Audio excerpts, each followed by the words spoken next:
Welcome to another edition of the Paranormal Zone. I'm your co-host, Tom Spitalere. Bob tonight is finishing his trip in the Alaskan Triangle. I wish I was out there. It's been an interesting week for him, I bet. When he comes back, he'll be more than happy to talk about it. The Paranormal Zone is set up to interview and talk to people and educate the public about UFOs, UAPs, Bigfoot, cryptids, paranormal, anything that goes into it bumps into the night, including empaths and mediums.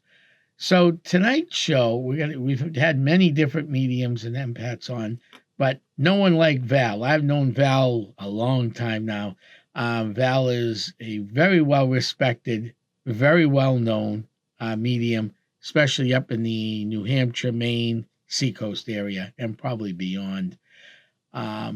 She's been doing this a very long time, and she's helped a lot of people out, and she's worked on different cases, different fundraising places that I've been to and she's been to. So it's going to be a great interview tonight. Val, welcome to the Paranormal Zone. How are we doing tonight? Thanks so much, Tom. I'm doing great. I'm a little jealous that I'm not coming back from the Alaskan Triangle right now, too. So.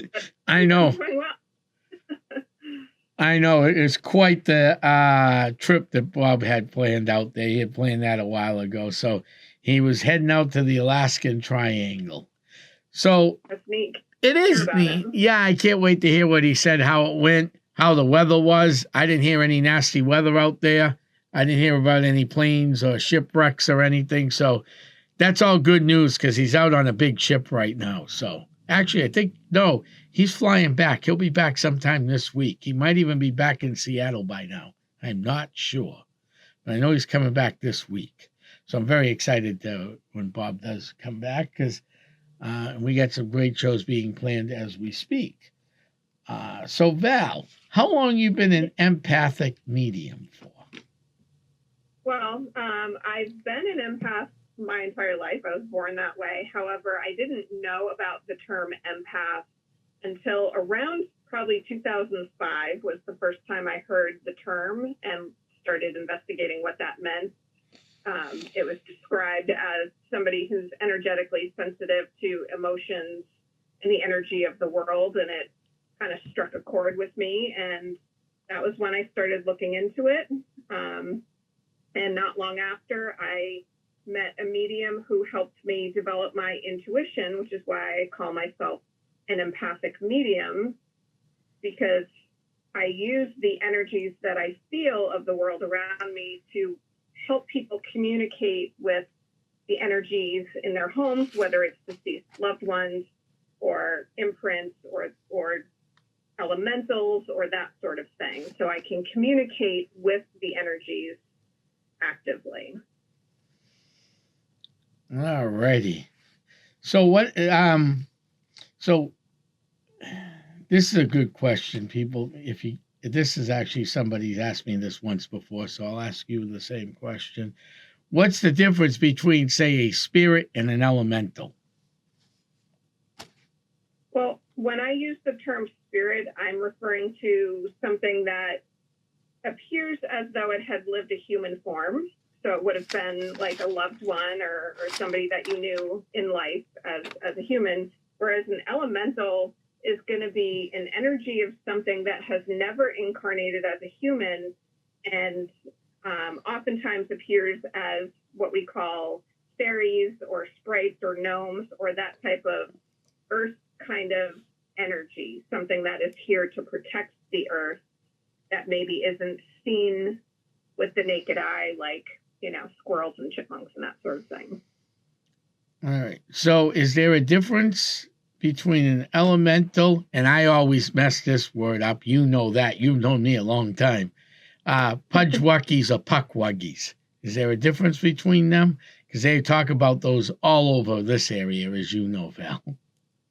I think a puckwudgie, and honestly, it's not something I know a whole lot about, but I'm pretty sure they are an elemental. They're an earth-based entity, I believe. They're kind of like gnomes, if I remember correctly. Yes, they kind of look like gnomes. They're known as the devil's, army, because they kind of lure you to your death and stuff. They could. I mean, if you go walk out in the woods, it's pitch black out, and you keep walking towards their voice, and you don't know you're at a cliff, and you go over a cliff, you're gonna, cease to exist in this realm. Troublemakers. Yes, troublemakers. So you would consider them an elemental then? Yes. That's very interesting. You're actually the first person I've ever interviewed, and I've been doing this a long time between this show and other TV shows that I do, that actually said that. It kind of makes sense when you think about it. When you think an elemental as an earth, something to deal with you got fire, water, and what's the other ones, Val? Fire, water. Oh, you broke up. Yeah. So fire, water, and what else? Earth and air. Earth and air. So where would the Pukwagi or Pudgewaki fall under? Well, I mean, if they're an elemental, I mean, they can encompass any of those elements or a combination of them. But what's going to make them an elemental is that they are here to protect the earth. Mm-hmm. So if they are luring people into danger, well, maybe those people are in the woods and don't have the best of intentions, or maybe they have offended the spirits in some way. Maybe they've offended the earth, that sort of thing. That's what I find. Elementals are typically, they're intense and they're very protective, but if you show them respect, they will usually leave you alone. So basically, if you have this piece of land that was Native American land, let's say the Bridgewater Triangle, because that's one of the areas that they're known to travel in. There was one in Amesbury I moved on, and they've been known to be up at, the mountains of Maine up there, as at Mount Katahdin in that area. But let's take the Bridgewater, ones a little bit easier. So obviously, they were there to protect the lands for the Native Americans, and in come the English during the French-Indian War and pretty much wipe out the Native Americans, as we know from history. So you think these Pudgewakis or Pukwagis are out there to actually protect the land from us people who went in there and just destroy it, because we just, I've always said this. You've heard me say this. Sometimes we've disagreed on things, but that's life. You heard me say this when I say, where does a developer get permission, to dig into Mother Earth? You can go real crazy with that idea, to build a house or something, to put the basement. So if they're not getting permission from the elementals, this is the elementals' response. Is what? Absolutely. You could definitely experience trouble in a brand new home that's built on land that is being protected by these things. That is absolutely a possibility. Wow. All right. That has to be one of the best explanations out of all the shows I've ever had. And I've had some great people on through the years, good friends of mine, people I've never met before, but well respected in the field. That really opened up my eyes, that 3 minutes worth of definition of this. In fact, recently somebody was out in the woods in near Bridgeton, Maine. Bridgeton, Maine? I don't know if you ever heard of that place. I'm not sure exactly where in Maine it is. All right. It's out near where, where the countries are? The big sign that says like Norway, Maine, and China, Maine. Yeah, it's up that way. Okay. Someone had actually posted a picture on a Maine Facebook page where they took 2 pictures. They said 2 or 3 pictures. The problem is they never post the one before the one after. So they said the one before, because I actually talked to these people. I reached out to them on Facebook, and then they called me. The one before, it said there was nothing. Then in the middle, it looked like a fire. And then the third picture, it was gone. And I told them I believe that was probably an elemental. So I find that real. And that picture was only taken, I think that was posted like last week. I mean, this is something relatively new, not something that was 30 years ago, like a lot of the pictures 30, 40 years ago. Hey, my grandfather took this picture back in 1940. Doesn't help with investigations today. Write it Definitely down. not. No. So this was up in a Facebook page I follow up in Maine, and I told them next time they find this, go out there again, and you have 3 pictures, post all 3 so the people can actually see it. Yeah. That would make it even more interesting, because because this thing actually had no face. It actually looked like a fire out in the woods, except it was small. It was like contained in one area. It didn't go anywhere. Like if you light up out in the woods today with how dry it is, you don't dig a little pit around the area, you're going to start the whole place on fire. This thing literally stated what area. It didn't grow. It grew a little bit. You can see in the picture where it goes up and down, because the way the picture was, it looked like it was in the middle and stuff. But it didn't really go anywhere. Because I asked the people, I said, did the fire spread? No, it was gone. I'm like, oh, that's interesting, because they didn't know what it was. That's why they put it out there. I think it's called Weird Maine. It's a Facebook page that deals with the stuff we deal with. It's just not paranormal. It's something else. It's not, it doesn't say paranormal. I think it's Weird Maine. It's a very interesting page if you're ever interested in getting on another page. Okay. Take a look for. Yeah. That's so you obviously a flame in the middle of a forest isn't going to just disappear. No, it's going to catch the whole forest on fire. Then we'd be reading about it. It doesn't matter where it is. So yeah, that was real interesting how that thing just poofed gone, according to because I talked to the lady. I actually Facebook private messaged him, told him who I was, and and they called me. I said, you want to talk about this? You're more than happy to call me. And I gave him my cell phone number. But let's get back to you, because this is all about you today. Okay. So I know you do a lot of different things with mediumship. And this being non-public access TV, we can talk a little more in depth about this stuff. What are some of the classes you are running now? Because you run a ton of classes throughout your life. Yeah, I'm a lot at the moment. I do my empath support and empowerment gathering. I do it an online version on the first Tuesday of the month, and I do an in-person version in Epping, New Hampshire, the second Tuesday of the month. That's my primary focus right now. Outside of that, I do one-on-one mentorships. I do a lot of that. I'm looking to do more classes. I would like to do an intuitive development class at some point. I want to do some more meditation classes. Just right now, I don't have a location to do that sort of thing. So I'm looking for space at the moment so I can start doing more classes again. So my primary focus, though, is the empath stuff.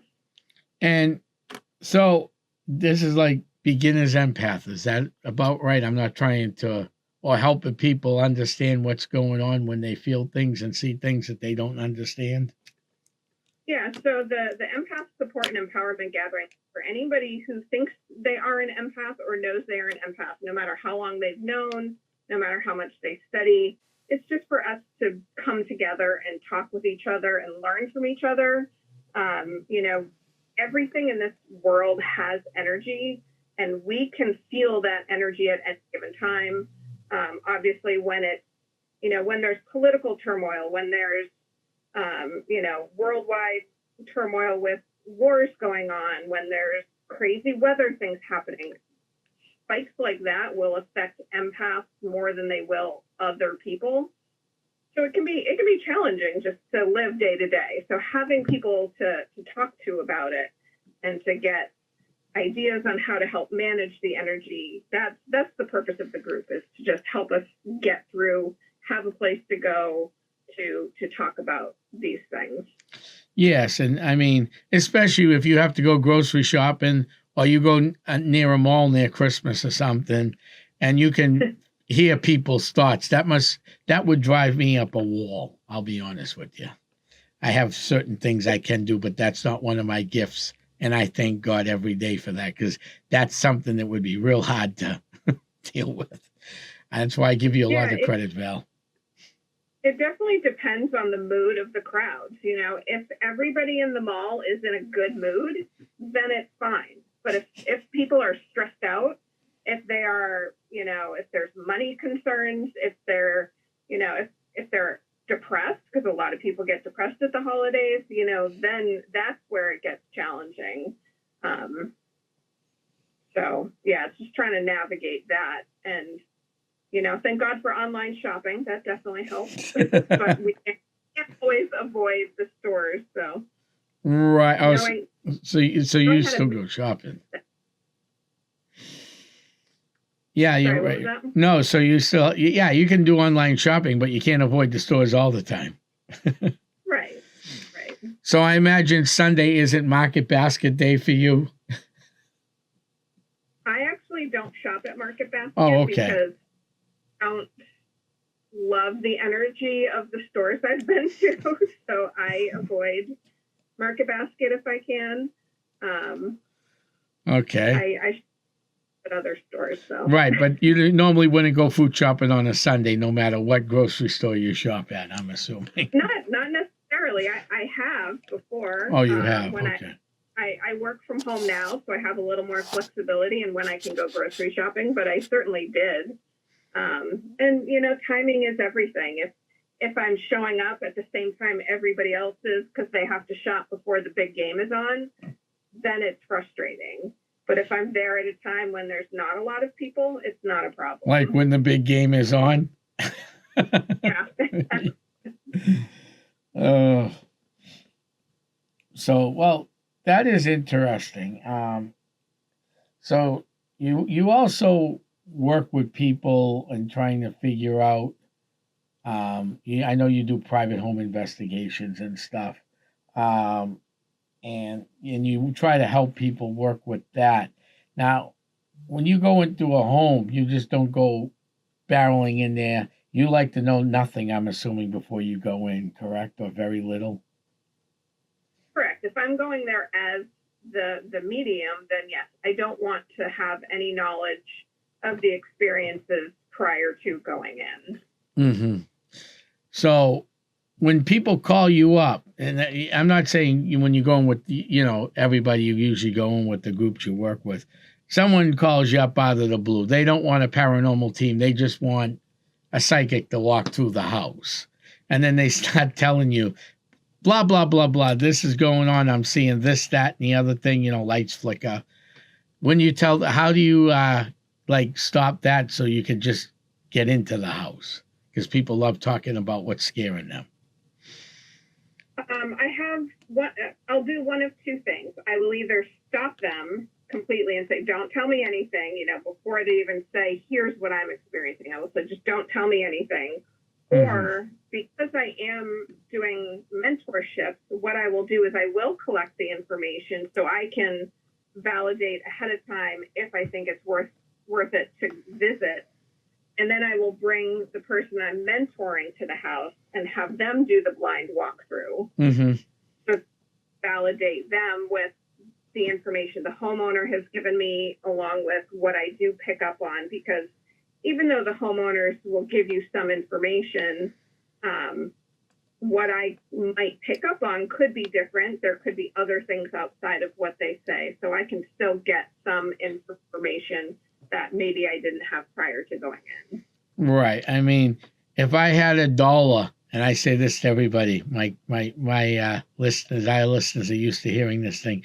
If I had $1 for every time someone called me up and said I got a demon in my house, yeah, I'd be rich right now. I'd be driving a brand new Mercedes or something. Because that seems to be the new thing, especially with all these movies coming out. I don't think the movies do a lot to help anything, and the TV shows. Being frightened is one thing, but thinking it's something demonic is completely different. I did a clearing for somebody that thought they had a demon, and one of the reports was a ball rolling across the floor, and the other one was knocking on the walls. And I said, okay, well, tell me why this is why you think this is demonic, because I don't see anything but a ball rolling across the floor and somebody knocking on the walls. Right. It doesn't seem particularly evil to me. And they couldn't justify it outside of their religious beliefs, which is fine. I respect everybody's religious beliefs. But that doesn't necessarily mean that it is a demon. And it turned out it was just a very angry man who was playing into the demon thing because he heard the people in the house talking about it. Right. They talked about that they had a demon in the house, and the spirit of the man who wasn't too happy with whatever was going on in the house played into it and go, okay, they think I'm a demon, so let me act like one. Exactly. And usually that's why I always find it interesting every time we get a call. I get a call going, we got a demon. Yeah, probably not. Right. Because I don't even think Carl Johnson hits one demonic haunting a year, and he goes all over the world. Yeah, I mean, I wouldn't doubt it. I mean, does he get some nasty ones? He does. And same with Father Bailey, because I've had Father Bailey on this show a couple times too. And he says the same thing. He goes, demons, maybe once a year, and I travel the whole world. Yeah. Bad entities? Yes. PO'd entities? Yes. But real bona fide demons? Probably not. Right. I mean, that's what happens. So, now how long you been running these classes for? I've been doing the empath group for almost 11 years. Oh, wow. That's a long time. Yeah, it'll be 11 years in August. Wow. So this is something that you're very successful at, obviously, in helping people understand what's going on with them. I believe so, and I think it helps that, we are becoming more open as a society. So people are, they're learning about their spiritual path, and then they're looking for places to go to talk about it. I wouldn't keep going if it wasn't for people needing to be there and having the attendees. Right. So. No, I mean, and it's obvious because I've interviewed head Wiccans of different, Culvins and everything. We've interviewed a lot of people, and even their stuff is picking up now because people are now tuning into themselves where, and I hate to say this, but we're getting away from mainstream religions that have a beginning and an end and going with something that makes a little more sense for a lot of people.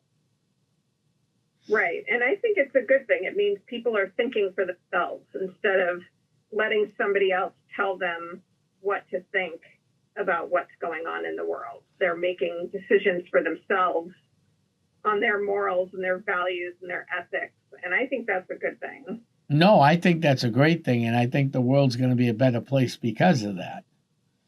And having groups that are open-minded to things, that does help too.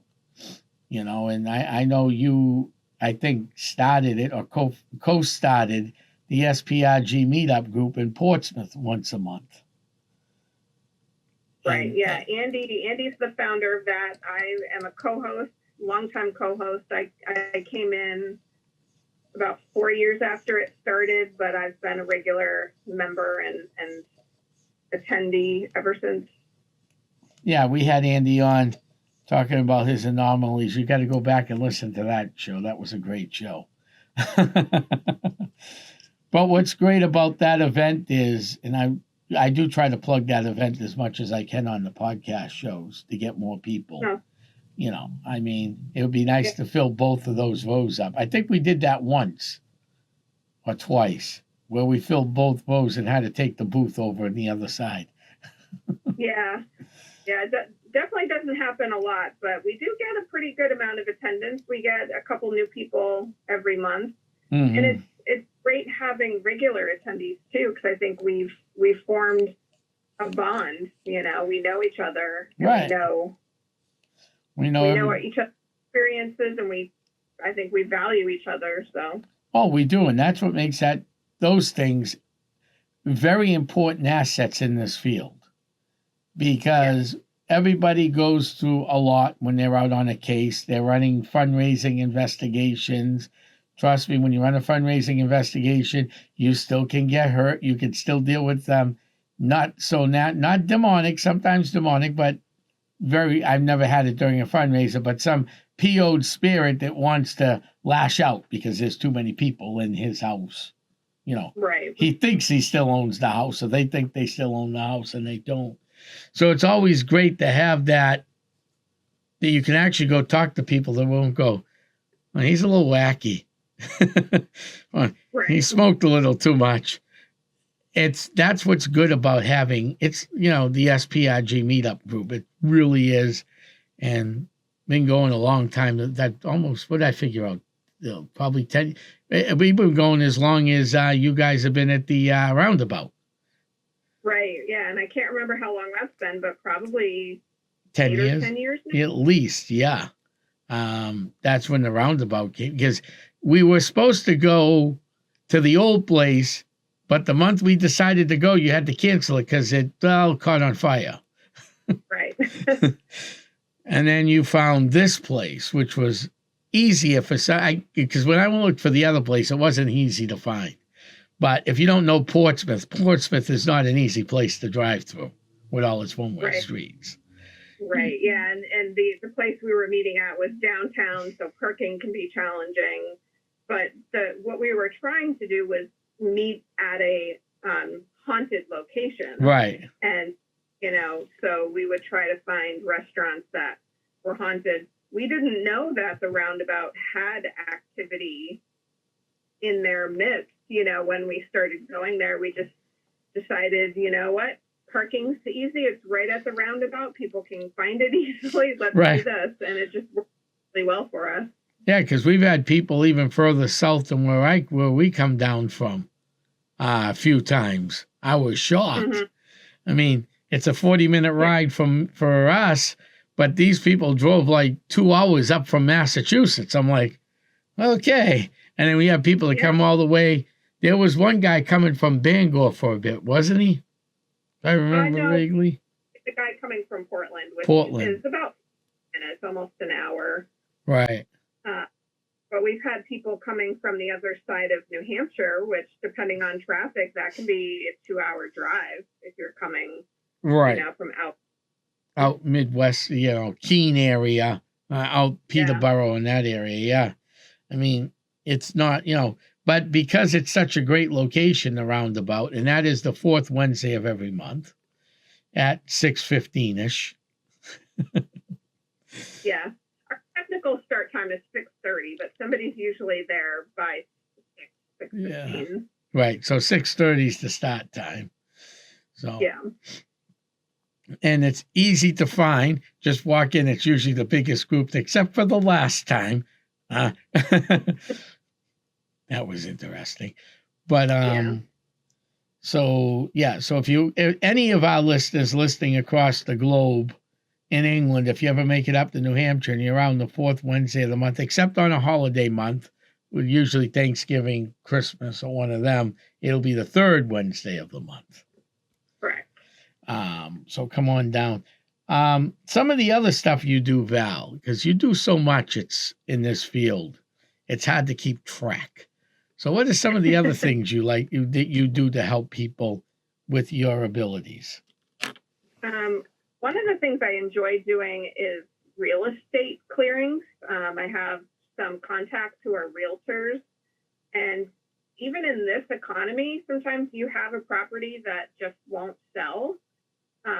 So I will go in and take a look at the energy and work with the energy to try to figure out if there's something in particular holding it back from being sold, and I will clear if needed. And I've had great success with helping properties get sold within a couple days of doing that sort of thing. That's definitely one of my my fun things that I enjoy doing. So there's a house in Hampton Falls. I won't mention the address. But when I worked up in Exeter, okay, I used to take the back road from Exeter, New Hampshire, out to Route 1. Where the church with the beer bottle is, that road. I always forget the name of it. I just know that it's the church with the beer bottle. There is one house on the road somewhere in that area that when I was working up there, it sold like 10 times in 5 years. Yeah. That's interesting. Yeah, they could have used your help. I don't know if you ever went to that house, but I don't think so. No, because they went to the Historical Society looking for ley lines at Hampton Falls, and I happened to be there that day, and none of the ladies knew what that was. So I got the story of what was going on, and then I just pieced together the story of, the house having problems, and then the house behind it, which was new. Come to find out, the guy died in like December. So he's probably buried in the barn. And the new house was built where the barn was. That could do it. Yeah, and then if you read the deed to the house in the 1600s, it said this house was supposed to stay in family in perpetuity. And guess what it was signed by? The guy buried in the barn? Well, but guess how he signed it? How did he sign it? You know those big red dots on old deeds? You ever see those? Yeah. That's blood and clay. Okay. That's somebody's thumbprint. Interesting. Yeah, I thought you knew that. You didn't know that? Yeah, that's someone's thumbprint. I don't think I've ever seen that, really, so I'll have to look into that. Yeah, if you go to most historical societies, they might have a deed out of the land or something. Sometimes it's signed by crosses. The natives will sign it with their crossbows and stuff. But if you get a land deed from the 1600s and there's a red dot on it, that's clay and blood. So basically, the deed was signed in blood. And, 13, 14 generations later, the kids are living in California, and they wanted to sell the place. First, they sold the backland off to be developed. Big surprise, right? Right. And then they sold the old house off of them up front. And that was it. Yeah, that could do it. And they still had problems. So, well, I'm happy because that's probably what a lot of mediums don't do is offer to cleanse houses before, because you don't know what type of energy there is. You don't know what was there before that. I know the real estate agents are supposed to disclose if there was a murder in the house. That's a Massachusetts law. I'm not sure about New Hampshire. So I'm not I just know in Massachusetts. But they don't always disclose that. No, and it doesn't even have to be something quite that dramatic. No. It could just be a very unhappy family situation. It could be somebody was very ill. There's so many reasons why we leave energetic imprints behind that can affect other people, and a lot of people don't think about that sort of thing. So it's great to have some realtors who are open to that sort of thing, because not everybody is. There's a property in Portsmouth I have been trying to get into for a very long time. It's been on the market, I think, since 2020, and it hasn't sold. But they are not open to having people come in that do this sort of thing. So, I don't ask for anything in return. I don't ask for money. The only thing I ask is that if you're happy with my work, please tell people. Please, pass on my business. Right. That's all I ask. Yeah, that's real cheap when you think about it. I mean, that's cheap. I mean, because I don't think people realize, some people, not all people, that was bad wording, Tom. Bad verbiage. Darn it, Sally. I don't think a lot of people realize what. So when you go in and cleanse out a house, Okay. Mhm. How do you feel afterwards? It depends. It really depends on what happened at the house and how much I actually have to do. A lot of times, my spirit team or the spirit team of the people that were living there will come in and help. So the more help I have, generally, the easier it is for me, and so it's not too draining. But it can be draining sometimes if there's a lot involved in getting. So that's what people don't understand, the toll it takes on the empath, the psychic, the investigator as a whole. People forget about that. They say, oh, they helped you out. Thank you so much, Val. You're the greatest person in the world.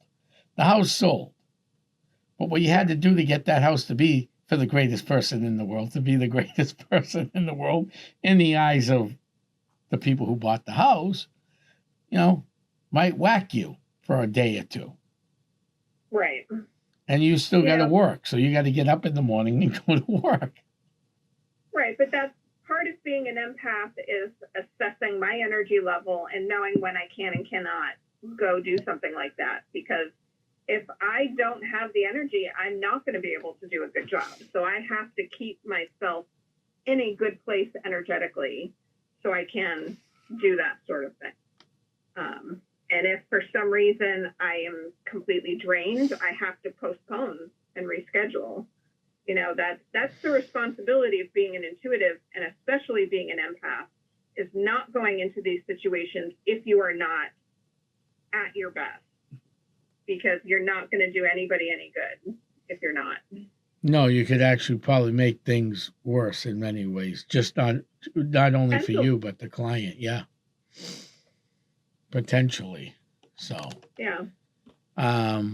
I don't know anybody looking for a house with issues. Do you know anybody looking for a house with issues that you could maybe buy the house? I don't, but if any of your listeners do, we can pass my information along.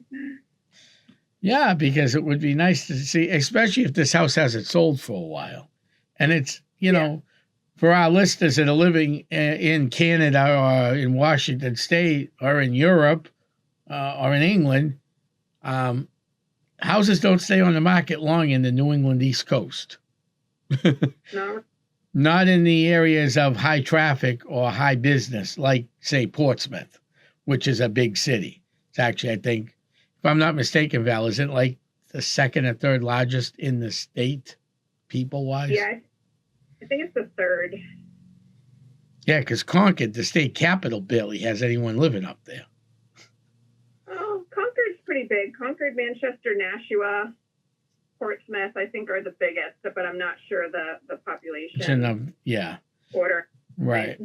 But, a house in Portsmouth isn't going to stay on the market for 6 months. Typically, no. No. So that's interesting. I wonder if anybody has bought it and they put it back on the market and left the house throughout that time frame, because that's a big time frame you've been trying to get into in that house. Nobody has purchased it, I know for sure. Right. Oof. Yeah. I don't know what is going on with it, but so someone is still paying on that house, watching the house, the upkeep of the lawn, and if there was a lawn, depending on where it is in Portsmouth. Yes, folks, there are people with lawns in Portsmouth, believe it or not. Yes, there are a lot of them too. You can, when you drive along the coast in the downtown area, you don't find many green spaces. But just go outside the downtown, not too far, and you'll find some green spaces. You really will. And this one is on the outskirts a little bit, and it does have a pretty significant amount of property. So yeah, they have a lot. They have a lot they could do with that if they really. Yeah. They could probably do a lot of things with the house. So it is interesting. So cleansing. So someone is interested in either. We're going to continue. We just still got plenty of time on this show, but I want to make sure people know how to find you. So if someone's interested in taking one of your classes or having their houses cleansed out, How could they get a hold of you? So the best way to reach me right now is through my website. I do have a brand new website. It's under my new business name, which is The Weird Place.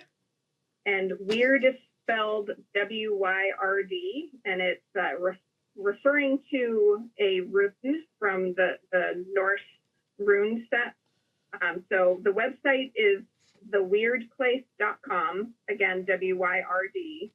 And you can go to the contact page and send me an email. You can go to the services page and see the different things I do. You can schedule readings with me right from that page, that sort of thing. So that's the best way to find me right now. Wow, that's an awesome name for a page. The Weird Place, WYRD Place, all one word, correct? Correct. Nice. And the weird rune is a blank rune, and it's the cosmic rune of fate. Interesting. Yes. Wow. I mean, yeah, and there's a full explanation on the website of how it goes into a little more detail of the name of the rune and how I came to the name. So. Oh, nice. So people can actually read this thing, enjoy this, and learn a little bit more. Yeah. So empathic, medium. You're also an author. I am. So what are some of the books you've authored so our people can, and where can they find them? So let's start with the books. All of my books, all of my fiction books are available on any of the online booksellers, Barnes & Noble, Amazon, all of those. The series is The Tangled Web of Friends. It's a paranormal fiction series about a group of friends. One of them becomes a medium after an accident. She starts to see and talk to ghosts. And the series follows the friends as she tries to figure out her abilities, how it affects the people around her, and it deals with a lot of relationships with the living and the dead and how it affects our day-to-day life, basically. So that's those books are all available, like I said, on Barnes & Noble, Amazon, all of those sites, in print and in ebook. I do have a standalone for the series that is in the style of the Choose Your Own Adventure, if you remember those. That is available only in print, but that is also available on all of the websites. And you can get these books also directly through my website, which is nice. And on top of that, I have a nonfiction book that is a workbook for empaths looking to develop their intuition. So it's a do-at-your-own pace type thing. And where can people find that on your website too? Yes, that's only available through me. Oh, nice. So you've written, and you got any new books coming out in the near future? I am working on the 5th book in the Tangled Web series. That is probably, I want to say maybe halfway done, but it's probably not going to be out until next year. So I'm working on that. Other than that, I have a short story collection I'm working on, a historical fiction I'm working on, and at some point, to kind of switch gears into the UFO stuff, I did have a UFO encounter when I was, and I wrote a short piece about it for a friend's book, our friend Paul Eno. Yes. However, he passed away before the book could be published. So I am hoping to maybe turn that into my own book, expand on the story that I already wrote. Right. And I will say this, Val, if you want to tell people where that experience was, you're more than welcome to. But I have gotten numerous phone calls over the last 3 or 4 years from reputable people like police, state police, elected officials that I do trust on both sides of the carriage. As you know, I'm very particular, but about UFOs in that same area of Route 28. Yeah. That's all I'm going to say. If you want to say where it was, I don't want to destroy your book, but No, that's fine. I'm saying I grew up in Derry. It happened in Derry along Route 28, and that is absolutely a hot spot for UFOs. And I didn't realize exactly how much and how far back it goes, but I've been reading the Incident at Exeter book for the first time, and that was 1965, and he was talking about reports from Derry, Raymond, Fremont, all the way into Exeter to Hampton. So that whole area has had UFO experiences and continues to this day, as we know. Right. Bring reports about them. There's a book out there, and I forgot the name of the book. The guy has passed away. I do know that because I knew the gentleman. And if I can find the book, I'll loan it to you. It's written by Al K. Worth. Now, he wasn't big into UFOs, okay? He's a history guy, okay? Okay. But he wrote about Big Island Pond and Native American history and some of the Native American hieroglyphics that you see carved in stones around Big Island Pond. And there was a few of them he couldn't explain. There were circles coming in and out of Big Island Pond. He referred to them as circles. Okay. Now, when you and I have seen that on TV shows and everywhere else, we see circles coming in and out of a pond. You pretty much know what that is. Right. I mean, a UFO, a UAP, whatever you want to. I'll always call them UFOs, but I know that they're trying to get this UAB thing off the road. Sorry. But yeah, so that goes back to early pre-colonial history of Derry. Oh, of course, yeah. And I mean, the natives have been talking about sky people and sky ships, as far back as their history goes. So we know that they've been coming here, visiting as long as man has been here, probably before. Yes, and you almost have to wonder why. And, Bob and I had this great discussion one day. We had a guest get sick at the end and couldn't make it in. So we had to put something together, some show together, which we did. And it turned out pretty well, actually. But I have to wonder things. And I've always said this about UFOs. I don't know if I said it at the meetup or not, because sometimes we go all over the map with the meetup. So, there's a lot of questions going on, a lot of things going on. You have to wonder, okay, so first of all, you have what is called the Ossipee Triangle. I have that broken down into 3 different areas because, going from Salem to Jackson, New Hampshire, back down to Rochester, Somersworth area and back to Salem is just impossible to actually investigate because it's just a lot of land, as you know. You live in New Hampshire. So I have to wonder, when you had... so the Ossipee Mountain Range is volcanic mountains. That's been proven by geologists a million times, okay, over and over again. You have to wonder, when you see these UFO sightings, and they're all over Raymond, Epping, right? Kingston, Kensington, Derry. Not only that, you have a lot of water. So I have to wonder if some of these ships, and you see the hieroglyphics of Native Americans, it doesn't matter what state you're in, of circles coming in and out of water, okay? We know what those circles are, okay? Right. So I have to wonder if they're not getting into the volcanic earth, or if they're not somehow finding whatever military garbage we have left over later on, because you had Pease Air Force Base. In Manchester, you had an Air Force Base, and I forgot the name of it. It's in my notes. I'll give it to you. But there was an Air Force Base during World War I and where the airport is now used to be an Air Force Base. They had helicopters flying. Military helicopters were worked on over there. And I forgot the name of it. Okay. So you have to wonder if these things aren't using some of the junk that we've left behind to power their ships, like nuclear waste and volcanic ash that's in the earth. You just have to, I sometimes wonder about that. I don't know if they need that kind of stuff from us. I know the encounter that I had it was a very organic craft, and they didn't need anything like that. Okay. But there could be others out there that do.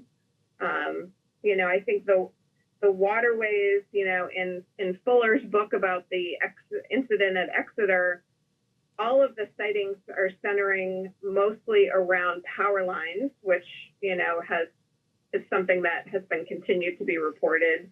It seems like if you think about being up high in the air, you're going to be looking for things that you can follow, lines and right. waterways, power lines are going to be those.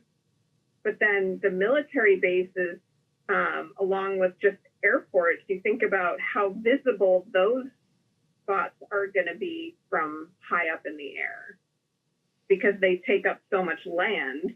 Correct. So, they're an easy, oh, look, there's an airport over there.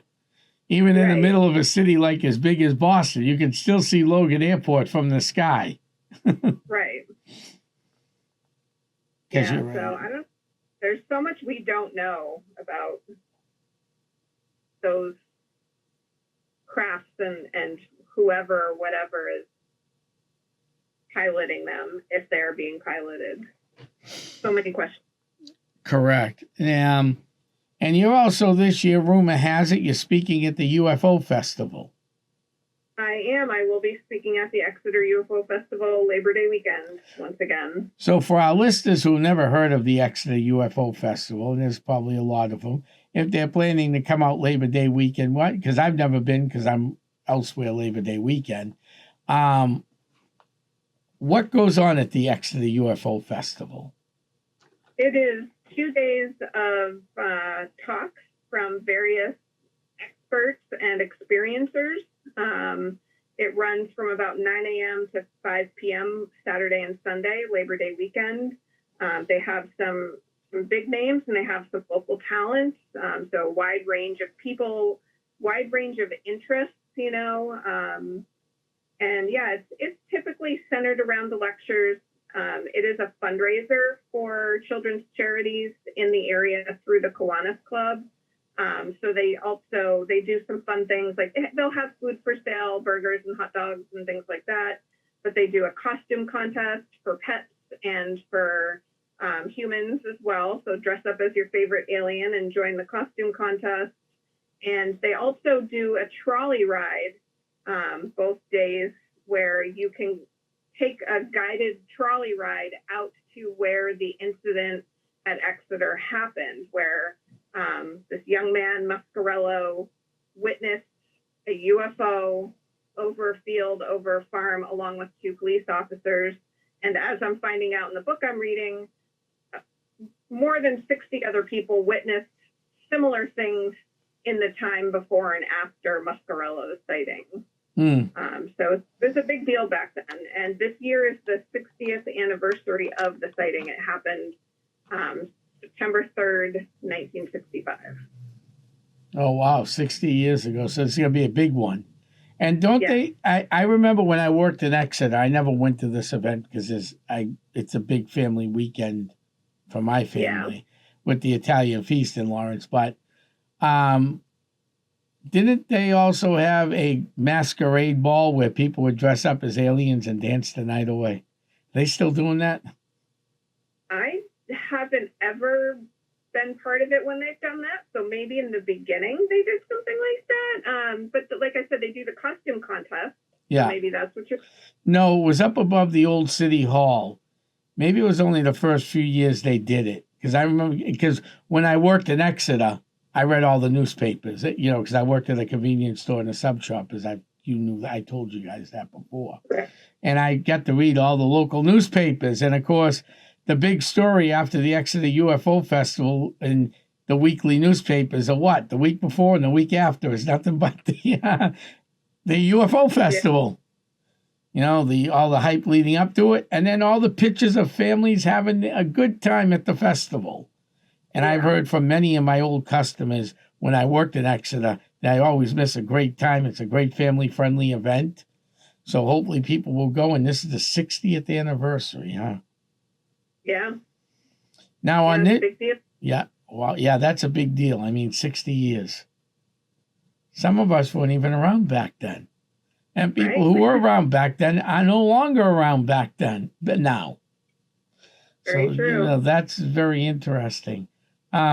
This show, and I'm going to repeat this one last time because I got a question to ask you too. This show is a non-political show. Okay? Right off the bat. Okay. Maybe about 10 years ago, I think it was, then and now President Trump came out with the releasing of the UFO files, forcing the military to release them. Now, when that happened, I had a couple UFO people on my TV show. We hadn't started this show yet, but the TV show was on, and I discussed this thing. Personally, and this is, where I stand on this stuff, but personally, dealing just with UFOs, 160 since 1960 did not sit well in my stomach because I know there's a lot more than that. What was your opinion? Did you ever read those UFO release papers?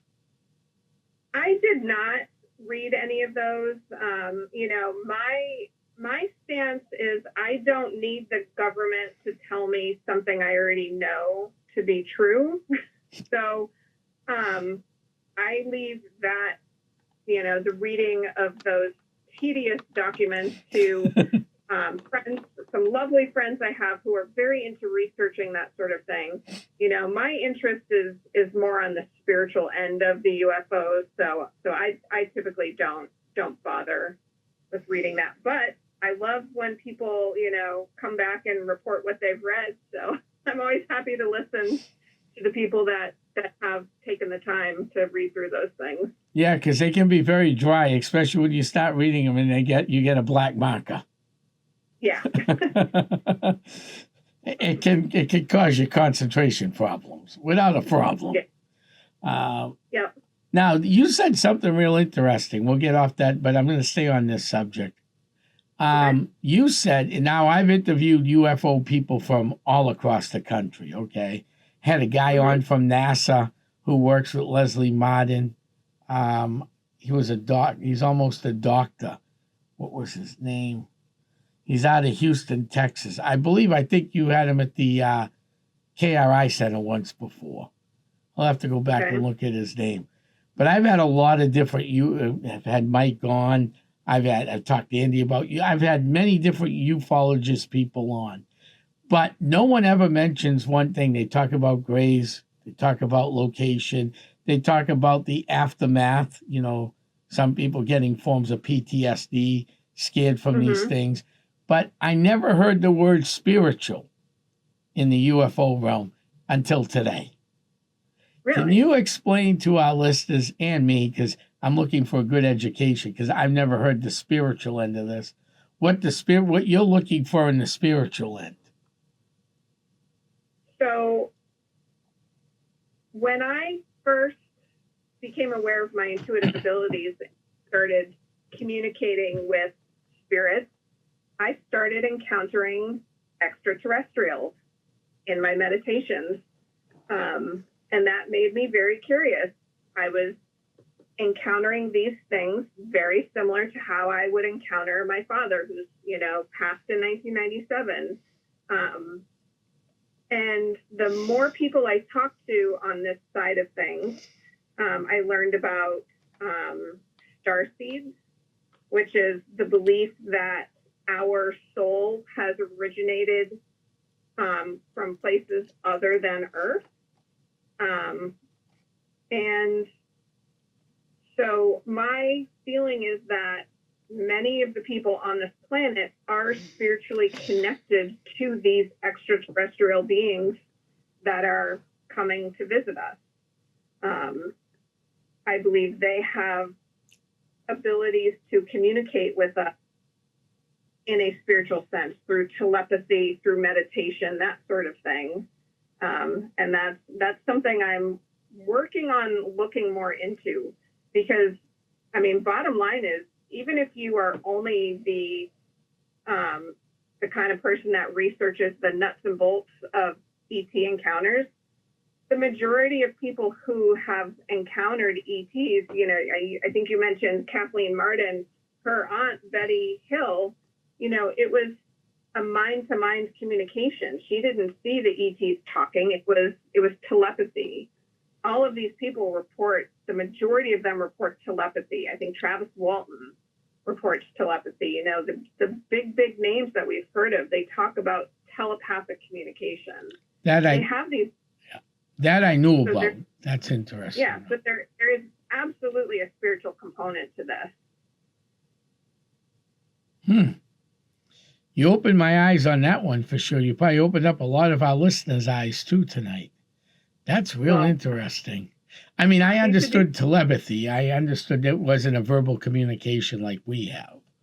But the way you went into that about the spirituality outside of the telepathy, it makes sense, actually. Yeah. It makes sense. Wow.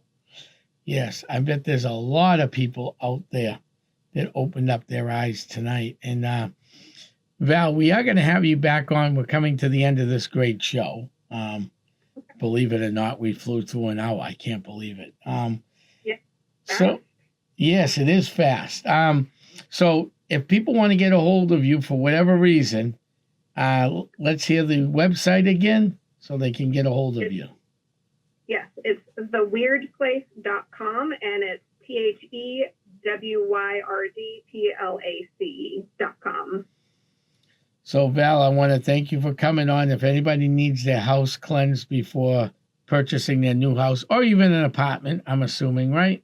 Or a condo. Yeah. As long as renter is okay with it. Yes, that's all that really matters is the renter. Yep.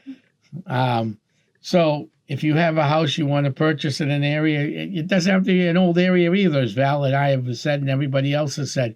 You can have a brand new house in a new area of town. It was all woods when you were growing up. You still want that house cleansed out because there could be issues there. Reach out to Val at theweirdplace.com. I want to thank you for coming on tonight. We're going to have you back, that's for sure. It was a great show. Sounds great. And I want to thank again all my listeners that are listening from all over the world. I want to thank Bob. Bob, we'll see you next week. Hope you make it home nice and safe from the Alaskan Triangle. Thank everybody that listened in tonight, and we'll have another great show planned for next week. Happy 4th of July. And I'm heading back to the crypt. Good night, everybody.